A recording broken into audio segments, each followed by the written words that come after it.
اعوذ باللہ من الشیطان الرجیم بسم اللہ الرحمن الرحیم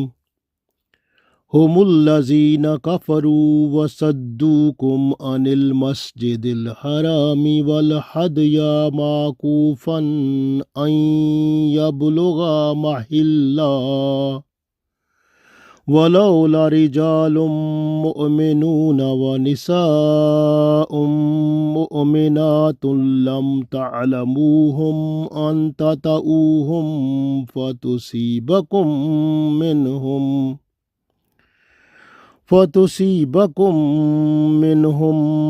معرة بغير علم ليدخل الله في رحمته من يشاء لو تزيلوا لعذبنا الذين كفروا منهم عذابا أليما۔ عزیز دوستو، السلام علیکم ورحمۃ اللہ وبرکاتہ۔ سورہ فتح آیت نمبر 25 تلاوت کی ہے۔ اس آیت میں اللہ تعالیٰ نے مشرکوں کے بارے میں بتایا ہے۔ مشرکین مکہ جو تھے، رسول اللہ صلی اللہ علیہ وآلہ وسلم جب عمرہ کی ادائیگی کے لیے جا رہے تھے تو ان کو راستے میں ان لوگوں نے جو مشرکین مکہ تھے روک لیا، اور آپ صلی اللہ علیہ وسلم حدیبیہ کے مقام پر رک گئے اور ان لوگوں نے آگے نہ جانے دیا کیونکہ وہ اپنی انا کا مسئلہ سمجھتے تھے۔ حالانکہ اصولاً تو یہ تھا کہ مشرکین مکہ جو حج اور عمرہ کے لیے لوگ جاتے تھے، زیارت کے لیے جاتے تھے خانہ کعبہ کی، تو اسے کبھی نہیں روکتے تھے، یہ ایک اصول تھا۔ لیکن رسول اللہ صلی اللہ علیہ وآلہ وسلم کو اس لیے روکا گیا کیونکہ ان کے ساتھ دیرینہ دشمنی تھی اور اپنی انا کا مسئلہ تھا کہ ہم اگر ان کو آنے دیں گے تو لوگ کیا کہیں گے، دوسرے قبائل کیا کہیں گے کہ یہ ان کو آنے دیا۔ یہ اپنی انا کا مسئلہ وہ سمجھ رہے تھے، اور اس طرح سے آپ صلی اللہ علیہ وآلہ وسلم کو روک دیا گیا۔ پھر وہاں حدیبیہ کے مقام پر آپس میں جو ہے وہ ایگریمنٹ ہوا، ایک تعاون ہوا جس کو کہتے ہیں صلح ہوئی، اس کو صلح حدیبیہ کہتے ہیں۔ اور اس طرح سے اللہ تعالیٰ نے یہ بھی فرما دیا کہ اگر مسلمانوں اور ان قریش مکہ کے درمیان لڑائی ہو جاتی، جنگ ہو جاتی، تو اس میں مسلمانوں کا نقصان تھا، کیونکہ بہت سارے مسلمان جو مکہ میں موجود تھے وہ مدینہ شریف ہجرت کر کے نہ پہنچ سکے تھے، کیونکہ ان کے پاس ہجرت کرنے کے لیے جو لوازمات تھے، ضروریات تھیں، وہ نہیں تھے۔ تو اس وجہ سے وہ غریب لوگ تھے، وہ اس وجہ سے اتنی ان کی حیثیت نہیں تھی، تو لہٰذا وہ پیچھے ہی رہ گئے۔ اور کچھ لوگ ایسے تھے مکہ میں جو مسلمان تو ہو گئے تھے، لیکن ان کے وہ جو مسلمان تھے وہ دل میں تھے، یعنی ظاہری طور پر وہ اپنے ایمان کو ظاہر نہیں کر رہے تھے بلکہ چھپائے ہوئے تھے۔ تو اللہ تعالیٰ نے فرمایا کہ اگر لڑائی ہو جاتی تو ہو سکتا ہے آپ لوگ ان کو وہ جیسے لڑائی میں بندہ مارا جاتا ہے، پتہ تو نہیں ہے کہ بھی مسلمان ہیں، تو آپ بے خبری میں ان کو مار دیتے اور بعد میں پتہ چلتا تھا میں نے مسلمان کو مارا ہے، پھر آپ کو بڑا دکھ ہوتا۔ تو اس لیے اللہ تعالیٰ نے ان کو بچایا۔ تو یہ اللہ تعالیٰ نے یہ سارے معاملات اس آیت میں موجود ہیں، تو پڑھتے ہیں، اس میں انشاءاللہ مزید معلومات ہوگی۔ تو اللہ تعالیٰ نے ارشاد فرمایا، ہم الذین، یہ وہی لوگ ہیں، کفروا، جنہوں نے کفر کیا۔ ہم الذین کفروا، یہ وہی لوگ ہیں جنہوں نے کفر کیا، وصدوکم، اور انہوں نے آپ کو روکا، عن المسجد الحرام، مسجد الحرام یعنی خانہ کعبہ، مسجد الحرام سے آپ کو روکا، یہ وہ ہیں لوگ۔ والحدیٰ، اور قربانی کو بھی معکوفاً روکا، ان یبلغ محلہ، یعنی قربانی کے جانوروں کو ان کی قربان گاہ تک پہنچنے سے بھی روک لیا۔ محلہ کا مطلب ہے جہاں قربان گاہ جہاں تھی اس جگہ تک پہنچنے سے بھی، یعنی مینا تک جانے سے بھی روک لیا۔ تو یہ ان لوگوں نے یہ کام کیا۔ تو پہلا کام جو انہوں نے کیا یہ والا روکنے والا۔ پھر اللہ فرماتا ہے وَلَوْلَا، اور اگر رجال مومنون، اور اگر یہ مرد مومن جو ہیں، اللہ فرماتا ہے مومن مرد و نساء مومنات، اور مومن عورتیں، لم تعلموہم، اللہ فرماتا ہے یہ مکہ میں مومن مرد اور مومن عورتیں موجود تھے جنہیں تم نہیں جانتے تھے، لم تعلموہم، جنہیں آپ نہیں جانتے تھے، ان تطؤوہم، اگر لڑائی جھگڑا یا جنگ ہو جاتی تو آپ ان کو پامال کر دیتے، ان کو روند دیتے، ان تطؤوہم، تو تطؤوہم مین ان کو روند دیتے، ان کو پامال کر دیتے، فتصیبکم، اور پھر آپ کو پہنچتی منہم، ان کی وجہ سے، معرتن، ایک آر، یعنی کہ ایک آپ کو دکھ پہنچتا، بغیر علم کے باوجود، یعنی آپ کو پتہ ہی نہیں تھا کہ یہ مسلمان ہیں، کیونکہ وہ اندر سے مسلمان تھے، اس لیے اگر ان کو آپ اپنی جنگ میں ان کو تکلیف پہنچاتے تو آپ کو وہ تکلیف ساری عمر پھر نہ بھولتی۔ تو اس لیے، اور دوسری بات اللہ نے فرمائی، لیدخل اللہ، اور تاکہ اللہ داخل کرے، فی رحمت ہی، اپنی رحمت میں، من یشاء، جس کو چاہے۔ آگے فرمایا لو تزیلو، اور اگر جدا ہوتے، کون، یعنی اللہ فرماتا ہے جدا ہوتے، کون، مسلمان کافروں سے، مسلمان اگر کافروں سے جدا ہوتے، لعذبنا، پھر ہم عذاب دیتے، الذین کافروا منہم، اگر منہم کا مطلب وہ اگر مسلمان یہ کافروں سے جدا ہوتے تو پھر ہم ان کافروں کو عذاب دیتے، عذاباً علیما، دردناک عذاب دیتے۔ تو اللہ تعالیٰ نے اس آیت میں ارشاد فرما دیا کہ ہم الذین کفروا وصدوکم عن المسجد الحرام والحدی معکوفا ان یبلغ محلہ ولولا رجال مؤمنون ونساء مؤمنات لم تعلموهم ان تطؤوهم فتصيبكم منهم معرة بغیر علم لیدخل اللہ فی رحمتہ من یشاء لو تزیلوا لعذبنا الذین کفروا منہم عذابا علیما۔ تو اللہ تعالیٰ نے ارشاد فرمایا یہ وہی لوگ ہیں، یعنی مکہ والے کافر لوگ، جنہوں نے کفر کیا اور آپ کو مسجد الحرام سے روکا، یعنی عمرہ نہ کرنے دیا، اور قربانی کے جانور جو آپ کے ساتھ تھے ان کو بھی ان کی قربان گاہ یعنی مینا تک پہنچنے سے روک لیا، اور اگر نہ ہوتے مومن مرد اور مومن عورتیں مکہ میں جنہیں آپ نہیں جانتے تھے، تو لڑائی ہو جاتی تو ان کو تم پامال کر دیتے، پھر تمہیں ان کی وجہ سے صدمہ پہنچتا، بغیر علم کے، لا علمی سے۔ تو پھر اگلی بات اللہ نے فرمائی کہ اور اللہ تعالیٰ داخل کرے اپنی رحمت میں جس کو چاہے، یعنی جس کو چاہتا ہے اللہ تعالیٰ اپنی رحمت میں داخل فرماتا ہے، اور اگر جدا ہوتے، یعنی مومن جو ہے کافروں سے اگر جدا ہوتے تو پھر اللہ فرماتا ہے ہم کافروں کو ضرور دردناک عذاب میں مبتلا کر دیتے۔ تو گویا اس آیت میں اللہ تعالیٰ نے پہلے حصے میں فرمایا کہ ہم الذین کفروا وصدوکم عن المسجد الحرام والحدی معکوفا ان یبلغ محلہ، یہ پہلا حصہ ہے جس میں اللہ تعالیٰ نے ارشاد فرمایا جب رسول اللہ صلی اللہ علیہ وآلہ وسلم اپنے ساتھیوں کے ساتھ عمرہ کے لیے روانہ ہوئے تو کفار مکہ نے آپ صلی اللہ علیہ وسلم اور صحابہ کرام رضوان اللہ علیہم اجمعین جو تقریباً 1400 کے قریب تھے، آپ صلی اللہ علیہ وآلہ وسلم کے ساتھ ان کو راستے میں روک لیا، مسجد الحرام نہ جانے دیا، اور نہ ہی مینا جانے دیا جہاں جانوروں کی قربانی کرنا تھی۔ مسلمانوں کے ساتھ کل 70 اونٹ تھے، کیونکہ قربانی جو تھی ایک اونٹ میں 7 بندے شامل ہوتے تھے، تو 7 قربانیاں ایک اونٹ میں، یعنی کہ اس طرح سے وہ جو قربانی تھی وہ بھی وہ نہ پہنچ سکی وہاں پہ۔ تو یہ جو مکہ سے یعنی مدینہ شریف سے 70 اونٹ لائے تھے اور قربانی کے لیے، تو جب قریش مکہ اڑ گئے کہ مکہ میں داخل نہیں ہونے دیں گے،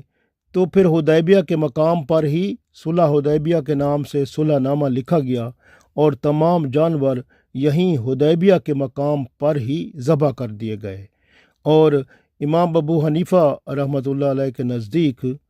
یہ حدیبیہ جو ہے یہ حرم کی حدود میں ہے، لیکن امام شافعی رحمۃ اللہ علیہ اسے حرم کی حدود میں نہیں مانتے۔ تو یہ جو ہے اب پہلی بات جو ہے وہ آپ کو معلوم ہو گئی کہ یہ رسول اللہ صلی اللہ علیہ وسلم عمرہ کے لیے چل پڑے تھے، تو ان کو راستے میں روک لیا، ان کی قربانیوں کو روک لیا، تو وہ وہاں تک نہ پہنچنے دیا، اور پھر صلح حدیبیہ ہو گئی۔ اب دوسرا حصہ اللہ تعالیٰ نے ارشاد فرمایا، یہ بہت اہم ہے دوسرا حصہ۔ اللہ نے فرمایا وَلَوْلَا رِجَالٌ مُؤْمِنُونَ، اور اگر مومن مرد جو ہے نہ ہوتے، نساء مومنات، اور مومن عورتیں مکہ میں نہ ہوتیں، تعلموہم یعنی لم تعلموہم جن کو تم نہیں جانتے تھے۔ تو بہت سارے مکہ میں مسلمان مرد اور مسلمان عورتیں موجود تھے، تو وہ بہت سارے ایسے تھے جو کہ اپنے ایمان کو چھپائے ہوئے تھے، یعنی اپنے ایمان کو ظاہر نہیں کرتے تھے، اور وہ چھپائے ہوئے تھے۔ اگر جنگ ہوتی تو یہ مشرکین مکہ ان کو بھی ساتھ لیتے، وہ بھی آ جاتے، تو پھر وہ خامخواہ مارے جاتے۔ تو اس وجہ سے اللہ تعالیٰ نہیں چاہتا تھا کہ ان کو تکلیف ہو ایمان والوں کو، تو اسی لیے ایمان جس نے چھپایا ہوا تھا اللہ ان کی حفاظت کر رہا تھا۔ تو اس لیے کہ آج آپ بھی یہ ذہن میں رکھیں کہ اگر آپ کے اندر بھی ایمان ہو تو اللہ آپ کی بھی حفاظت کرے گا۔ تو اس لیے کہ اللہ ایمان والوں کی حفاظت ضرور کرتا ہے۔ اگر آپ کو مسائل آتے ہیں، پرابلم آتے ہیں، تو آپ اپنا ایمان کا بھی ذرا وہ کیا کہتے ہیں جانچ پڑتال کر لیا کریں کہ ایمان آپ کے اندر ہے بھی صحیح یا ختم ہو گیا ہے۔ ایمان والے کی حفاظت اللہ خود فرماتا ہے۔ تو یہاں پہ مکہ میں بھی ایمان والے جو لوگ تھے، حتیٰ کہ ان لوگوں نے ایمان کو چھپایا ہوا تھا، اس طرح بھی تھے۔ اور کچھ ایسے بھی مسلمان تھے جو ہجرت کے وقت ان کے پاس اتنے ذرائع نہیں تھے کہ ہجرت کر سکیں، تو وہ ہجرت نہ کر سکے، وہ بھی وہیں رہ گئے تھے، اس لیے مسلمان وہاں کچھ موجود تھے۔ تو ان معذور مسلمانوں کو جنگ کی صورت میں کافروں کی صفوں میں شامل ہونا پڑتا، اور حملہ کی صورت میں یقیناً انہیں کوئی نقصان ضرور پہنچتا اگر جنگ ہو جاتی۔ تو ان سے کوئی یعنی جو چھپے ایمان والا تھا، جس نے ایمان کو چھپایا ہوا تھا، تو وہ کوئی قتل ہو جاتا، کوئی زخمی ہوتا، کسی کو تکلیف ہوتی، تو یہ معاملہ ممکن تھا۔ لیکن اللہ تعالیٰ نے جنگ نہ ہونے دی، اور یہ بھی ممکن تھا ایک دوسری بات، جو مسلمان ظاہری طور پر تھے، تو اگر کوئی ان میں سے کسی مسلمان سے قتل ہو جاتا تو کافر ان کو تانا دیتے رہتے، دیکھیں جی آپ کے مسلمان بھائیوں نے تو آپ کا خیال ہی نہیں کیا۔ تو بہت سارے معاملات تھے اس طرح سے۔ تو اللہ تعالیٰ نے فرمایا منہم معرۃم، معرہ کا مطلب ہوتا ہے یعنی تکلیف، آپ کو تکلیف جو ہے آپ کو ایک صدمہ رہتا، تکلیف رہتی۔ معرہ کا مطلب اصل ہوتا ہے خارش کی بیماری، جو سارے جسم کو بندے کو تکلیف میں مبتلا کر دیتی ہے۔ تو گویا جب مسلمان کو کوئی مسلمان اگر کسی مسلمان سے قتل ہو جاتا تو دوسرا مسلمان اس دکھ کو، اس غم کو پورے جسم میں محسوس کرتا۔ تو یہ اللہ تعالیٰ نے فرمایا، اس لیے جو ہے اللہ تعالیٰ نے جنگ نہیں ہونے دی۔ پھر دوسری بات بھی اللہ تعالیٰ نے فرمائی کہ کون سی اور بات تھی؟ لِيُدْخِلَ اللَّهُ فِي رَحْمَتِهِ مَن يَشَاءُ، تو اللہ چاہتا تھا یہ جو کافر یعنی مشرک لوگ تھے، تو ان میں سے اللہ تعالیٰ کچھ لوگوں کو اسلام میں لانا چاہتا تھا۔ تو اس لیے اللہ تعالیٰ نے وہ ان کو اپنی رحمت میں، اللہ نے فرمایا نا کہ لِيُدْخِلَ اللَّهُ فِي رَحْمَتِهِ مَن يَشَاءُ، جس کو اللہ چاہتا ہے پھر اپنی رحمت میں داخل فرما دیتا ہے۔ تو رحمت کیا ہے؟ دین اسلام میں داخلہ ہے۔ تو اللہ تعالیٰ کچھ مسلمانوں، کچھ لوگوں کو اسلام میں لانا چاہتا تھا۔ تو ان میں سے یعنی آپ دیکھ لیں، ابو سفیان جیسے تھا، اکرمہ بن ابو جہل تھا، خالد بن ولید تھا، عمر بن العاص تھا، سلمہ بن حشام تھا، اور وحشی بھی تھا، اور ہندہ بھی تھی۔ یہ سب جو ہیں یہ بعد میں مسلمان ہوئے، اور بھی یعنی کہ کچھ ایسے مشرکین تھے جو مسلمان ہوئے۔ تو اس وجہ سے اللہ تعالیٰ ان کو اسلام میں لانا چاہتا تھا، اس لیے اللہ تعالیٰ نے جنگ ہی نہیں ہونے دی، کیونکہ کفار کو اسلام میں داخل کرانے کا اللہ کا ایک پلان تھا، ایک منصوبہ بندی تھی۔ تو اس لیے اللہ تعالیٰ نے جنگ کو نہیں ہونے دیا۔ تو اللہ تعالیٰ فرماتے ہیں اگر یہ باتیں نہ ہوتیں، لو تزیلوا، اگر ایسی بات نہ ہوتی جو ایمان والے ہیں، لا تزیلوا الذین کفروا منہم، یعنی اللہ فرماتا ہے اگر یہ کافروں سے علیحدہ ہو جاتے لعذبنا، پھر ہم انہیں عذاب دیتے۔ کس طرح کا عذاب؟ عذاباً علیما، پھر ہم ان کو دردناک عذاب دیتے، یعنی ان کافروں کو پھر دردناک عذاب دیتے کہ اگر وہاں پر صرف کافر ہی ہوتے اور مسلمان ان سے علیحدہ ہو جاتے تو کافروں کو ہم ضرور عذاب دیتے، اور اتنا عذاب دیتے جیسے دردناک عذاب ہوتا ہے وہ ان کو دیتے۔ تو اس لیے اللہ تعالیٰ نے فرمایا لو تزیلوا لعذبنا الذین کفروا منہم عذابا علیما، اگر مومن کافروں سے جدا ہوتے، اہل مکہ کے کافروں سے جدا ہوتے، تو پھر اہل مکہ کے جو کافر ہیں پھر ان کو ہم عذاب دیتے عذابا علیما، پھر دردناک عذاب میں ان کو مبتلا ضرور کرتے۔ تو یہ اللہ تعالیٰ نے ارشاد فرما دیا۔ تو اس طرح سے بہت سارے ایسے لوگ تھے، جیسے وہ اگر صبح کو کسی رسول اللہ صلی اللہ علیہ وسلم کے خلاف لڑ رہے ہیں تو شام کو وہ کلمہ پڑھ لیتے تھے، ایمان ان کا دل اللہ پھیر دیتا تھا، وہ شام کو رسول اللہ صلی اللہ علیہ وسلم کی طرف سے کافروں سے لڑ رہے ہوتے تھے۔ تو مقصد ہے اس طرح کا یعنی معاملہ اللہ تعالیٰ نے بدل دیا لوگوں کے دلوں کو۔ تو یہ اللہ تعالیٰ کے پاس سب طاقت ہے، جو اللہ چاہتا ہے وہ کرتا ہے، اور ہدایت کا دروازہ بھی اسی کے اختیار میں ہے۔ وہ جس کے لیے چاہتا ہے ہدایت کا دروازہ کھول دیتا ہے، اور جو ہدایت سے ہٹتا ہے پھر اس کو جانے دیتا ہے جہاں جاتا ہے، پھر وہ گمراہی میں جاتا ہے تو اس کو گمراہ پھر کر دیتا ہے، کیونکہ اس نے تو خود ہی گمراہی کا راستہ اختیار کر لیا، تو پھر اس کو ادھر اللہ جانے دیتا ہے۔ اس لیے ہمارے لیے اس آیت میں یہ بہت ہی خوبصورت اللہ کا ایک سبق دیا ہوا ہے، ایک نصیحت ہے، ایک ہمارے لیے اللہ کی طرف سے ایک یوں سمجھیں کہ ہماری زندگی گزارنے کا جو بہتر طریقے سے ایک اصول ہے، جو اللہ تعالیٰ نے اس آیت میں ارشاد فرما دیا ہے کہ ہم اللہ اور اس کے رسول صلی اللہ علیہ وآلہ وسلم کے حکم کے مطابق چلیں۔ پہلی بات، ایمان کی حفاظت کریں، کیونکہ جب ایمان کی آپ حفاظت کریں گے، اپنے دل کے اندر ایمان کی جگہ دل ہوتا ہے، دل کے اندر ایمان کی حفاظت ہوگی کہ دل میں کوئی اللہ کا شریک نہ آنے پائے، کیونکہ آمنت باللہ و ملائکتہ و کتبہ و رسلہ والیوم الآخر والقدر خیرہ و شرہ من اللہ تعالی والبعث بعد الموت۔ آمنت باللہ کما ہوا باسمائہ و صفاتہ و اقرار باللسان و تصدیق بالقلب۔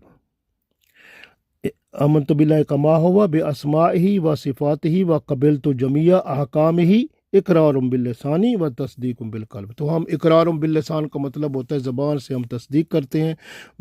و تصدیق بالقلب، اور دل سے ہم اس کی تصدیق کرتے ہیں، اور جب دل سے تصدیق کرتا ہے بندہ تو پھر وہ دل ہی میں ایمان ٹھہر جاتا ہے۔ تو ایمان کی جگہ دل ہوتا ہے، اس لیے اگر آپ کے دل میں نفرت ہوتی ہے کسی کی، یا دل میں کوئی شرک ہوتا ہے، یا کسی کی دشمنی ہوتی ہے، یا حسد ہوتا ہے، یا بدگمانی ہوتی ہے، یا دل کی کوئی بھی اور برائی گناہ ہوتا ہے، تو پھر آپ یوں سمجھیں کہ اللہ آپ کے دل میں نور اور روشنی ایمان کی نہیں بھرتا، پھر اللہ کی رحمت آپ پر نازل نہیں ہوتی۔ آپ اپنے دل کو پاک صاف رکھیں ہر قسم کی بیماری سے، تکلیف سے، نفاق سے، حسد سے، فخر و غرور تکبر سے، اور ہر قسم کی نفرت سے، ہر قسم کی دکھاوا ریاکاری سے، ہر قسم کے جو دل کے جو بیماریاں ہیں، تکلیفیں ہیں، یعنی دل کی جو گناہ ہیں، ان سے اپنے آپ کو بچا کے رکھیں، دل کو پاک صاف رکھیں، اس میں اللہ ہی کو جگہ دیں، اللہ کے ساتھ کسی کو شریک نہ کریں، ایمان دل میں ہوتا ہے اس کی حفاظت کریں، تو انشاءاللہ تعالی اللہ پھر آپ کی حفاظت کرے گا۔ اللہ تعالیٰ سے دعا ہے کہ اللہ تعالیٰ ہمارے ایمان کی حفاظت فرمائے، ایمان کامل اعمال صالح کے ساتھ اس دنیا میں قائم و دائم فرمائے، اور ایمان کامل اعمال صالح کے ساتھ ہی اس دنیا سے رخصت فرمائے۔ آمین۔